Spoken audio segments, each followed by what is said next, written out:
तेजस्वी पंडितचा जन्म 23 मे 1986 रोजी झाला आणि तिने मराठी चित्रपट आणि टेलिव्हिजनच्या जगात स्वतःचे स्थान निर्माण केलेले आहे। तिने अनेक उल्लेखनीय चित्रपट आणि टेलिव्हिजन मालिकेमध्ये काम केलेले आहे। 2004 मध्ये केदार शिंदेच्या अगं बाई अरेच्या या चित्रपटातून तेजस्विनी पंडितचा मनोरंजन विश्वातील प्रवास सुरू झाला, ज्यामुळे तिच्या चित्रपट अभिनेत्रीच्या कारकिर्दीला सुरुवात झाली। चित्रपटात तिच्या अभिनयाने प्रेक्षकांवर कायमची छाप सोडली।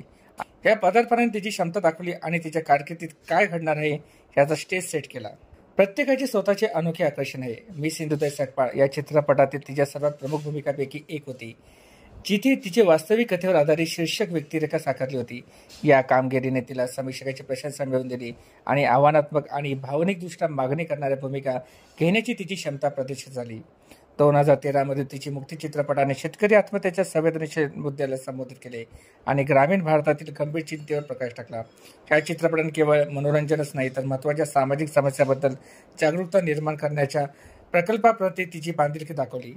तू ही रे या चित्रपटात तिने स्वप्नील जोशी आणि सई ताम्हणकर यांच्यासोबत काम केले आणि मराठी चित्रपटसृष्टीत तिची उपस्थिती आणखी मजबूत केली। तेजस्विनीचे जटिल पात्राचे चित्रण आणि प्रेक्षकांची जोडण्याची तिची क्षमता यामुळे तिला एक अष्टपैलू आणि प्रतिभावान अभिनेते म्हणून वेगळे केले गेले। आदिपुरुषमध्ये तेजस्विनी पंडितने सुपर्णखाची भूमिका साकारली आहे। ही भूमिका तिने अतिशय चोखपणे साकारली आहे। भारतीय पौराणिक कथामध्ये राक्षसी म्हणून ओळखल्या जाणाऱ्या सुपर्णखाला तेजस्वीचे चमकदारपणे जिवंत केलेले आहे। आदिपुरुष रिलीज झाल्यानंतर अभिनेत्री तिच्या आकर्षक भूमिकेसाठी प्रशंसा मिळवलेली आहे। दुपेरी पडद्यापलीकडेही तेजस्विनी पंडितने मराठी रंगभूमीवर आपला ठसा उमटवला।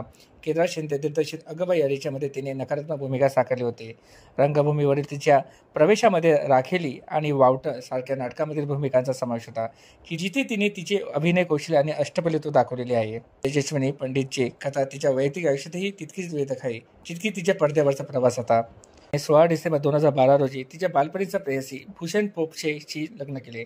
भूषण हा उद्योगपती रामेश्वर रूपचंद पोपचे यांचा मुलगा असल्याने या कार्यक्रमाने लक्ष वेधले। तथापि आयुष्यात अनेकदा अनपेक्षित वळणे येत असल्याने तेजस्विनी आणि भूषण नंतर वेगळे झाले आणि तिच्या कथेला वास्तविक जीवनातील नाटकाचा स्पर्श जोडला। MX प्लेअरवरील समांतर आणि 2022 ची मालिका रान बाजार या वेबसिरीजमध्ये ती दिसलेली आहे, जिथे तिने आयशा सिंगची भूमिका केली होती। वेब सिरीजमध्ये तिचे काम तिची अनुकूलता आणि मनोरंजन उद्योगात नवीन क्षितिजे शोधण्याची इच्छा दर्शवते। तिला तिच्या संपूर्ण कारकिर्दीत अनेक पुरस्कार आणि नामांकन मिळालेले आहे। यातील उल्लेखनीय म्हणजे महाराष्ट्र टाइम्सचा 2009 मध्ये वावतळमधील भूमिकेसाठी सर्वोत्कृष्ट अभिनेत्रीचा सन्मान। तिच्या या उल्लेखनीय प्रवासामुळे तिला एशिया पॅसिफिक स्क्रीन अवॉर्ड्स आणि विविध मराठी पुरस्कार सोहळ्यामध्येही ओळख मिळाली। तेजस्विनी पंडितचा मराठी चित्रपट आणि टेलिव्हिजनमध्ये प्रवास काही कमी नाही।